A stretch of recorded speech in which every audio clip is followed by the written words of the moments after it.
এখন social media রয়েছে, digital যোগাযোগ রয়েছে, ইচ্ছা করলে ভিডিও কল রয়েছে। ওভার কানেকশন থেকেই বেসিক্যালি তৈরি হচ্ছে একটা বিচ্ছিন্নতা। আমাদের টাচ স্ক্রিনে যত যোগাযোগ বাড়ছে, আমাদের টাচটা জীবনে তত কমে যাচ্ছে। সকলে নিজেদের কানেকশন বা নিজেদের কথা বলার জায়গা যেন নিজের মতো করে তৈরি করে নিচ্ছেন, কিন্তু ইমোশনের জায়গাটা কিন্তু একদমই মিসিং হয়ে যাচ্ছে। ডিজিটাল কমফোর্ট জোন খুঁজে নিচ্ছে মানুষ। আমরা বাস্তবের থেকে কিন্তু সম্পর্কটা অনেক বেশি হারিয়ে ফেলছি।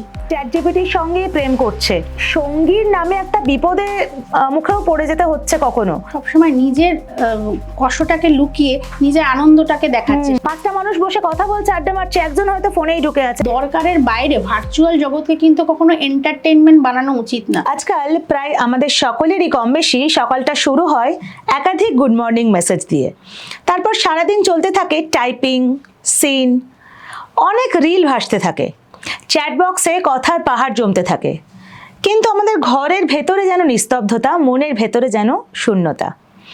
চারপাশের এই ঘিরে থাকা যে ভার্চুয়াল দুনিয়া, এটাই কি আমাদের আরো একা করে দিচ্ছে? আমরা কি বাস্তবের সঙ্গগুলোর থেকে, সংস্পর্শগুলোর থেকে বিচ্ছিন্ন হয়ে পড়ছি? দ্য ওয়ার্ল্ডের আজকের নতুন পডকাস্টে আমি তিয়াস কথা বলবো এই বিষয়টা নিয়েই। আমার সঙ্গে রয়েছেন মনোবিদ পৌলমী মুখোপাধ্যায়। ওয়েলকাম দিদি। নমস্কার, ধন্যবাদ তিয়াস।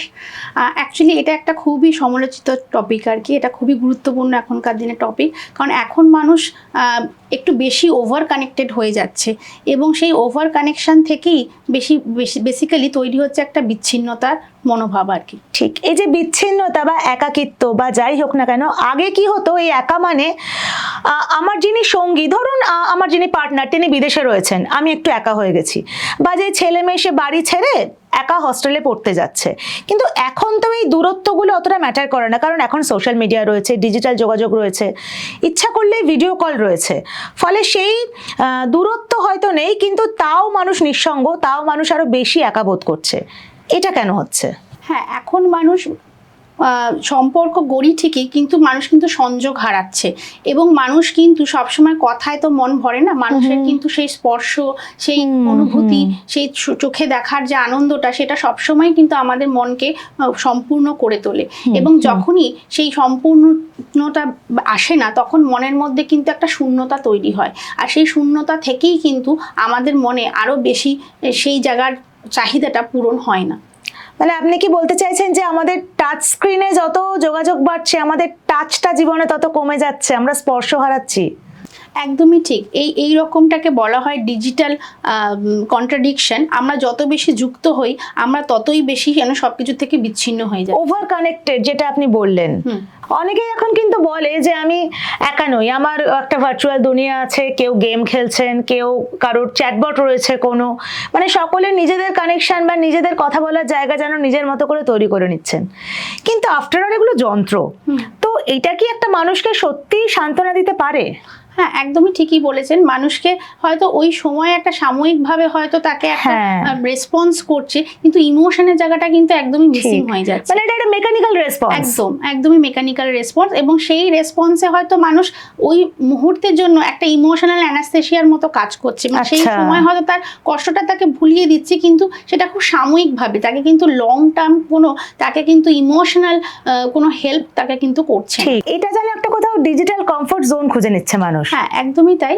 কারণ আমরা কি হচ্ছে, অনেক বেশি ভার্চুয়ালি সঙ্গী খুঁজে নিচ্ছি, এর সাথে সাথে আমরা বাস্তবের থেকে কিন্তু সম্পর্কটা অনেক বেশি হারিয়ে ফেলছি।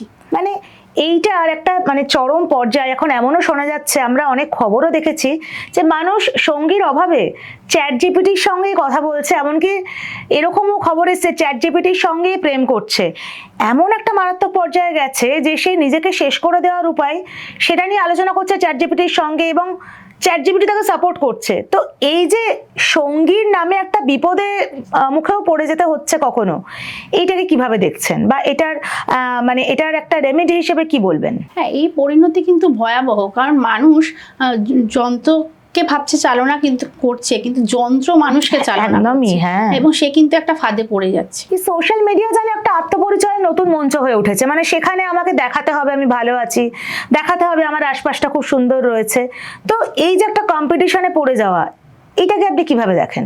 হ্যাঁ, এটা একটা কি হচ্ছে, মানুষ সবসময় নিজের কষ্টটাকে লুকিয়ে নিজের আনন্দটাকে দেখাচ্ছে, সেখান থেকে একটা কম্পারেটিভলি লোনলিনেস তৈরি হচ্ছে এবং সে কোথাও নিজের সুখটাকে ভাবছে যে দেখিয়ে আমি সুখী হব, কিন্তু সে আসলে হয়তো সুখী নয়, সে তার নিজের অনুভূতিগুলোকে বুঝতেই পারছে না এবং সেখান থেকে কিন্তু তার একটা একাকিত্বতা আলটিমেটলি থেকেই যাচ্ছে। ঠিক, এখান থেকে বেরোনোর পথটা তাহলে কোথায়? মানে মানুষ যে একটা আবর্তের মধ্যে জড়িয়ে পড়ছে এবং এই বাস্তবের সংযোগগুলো হারিয়ে ফেলছে, এটা থেকে বেরোনোর প্রথম পদক্ষেপটা কি হবে?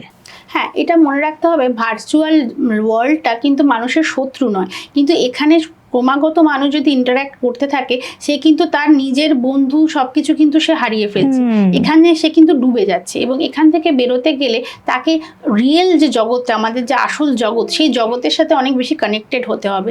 সে তখন করতে পারে, সে কোনো বন্ধুর সাথে ফোনে কথা না বলে সামনাসামনি দেখা করে কথা বলল, সে তখন কোনো থিয়েটারে গিয়ে বা মুভি হলে গিয়ে সিনেমা দেখলো, হ্যাঁ, ভার্চুয়ালি আড্ডা না মেরে সবাই একসাথে একটা জায়গায় বসে গল্প করলো, চা খেলো, কফি খেলো। তো এইভাবে কিন্তু মানুষ অন্য মানুষের যে সোশ্যাল কানেকশনের জায়গাটা কিন্তু ইমপ্রুভ করতে পারে, কারণ ভার্চুয়াল জগৎটা আমরা ততটাই ইউজ করো যতটা আমাদের দরকার। দরকারের বাইরে ভার্চুয়াল জগৎকে কিন্তু কখনো এন্টারটেনমেন্ট বানানো উচিত না, কারণ মানুষ আলটিমেটলি দেখা যাচ্ছে এন্টারটেনমেন্টের জায়গায়ও ভার্চুয়াল জগৎকে ঢুকিয়ে ফেলছে।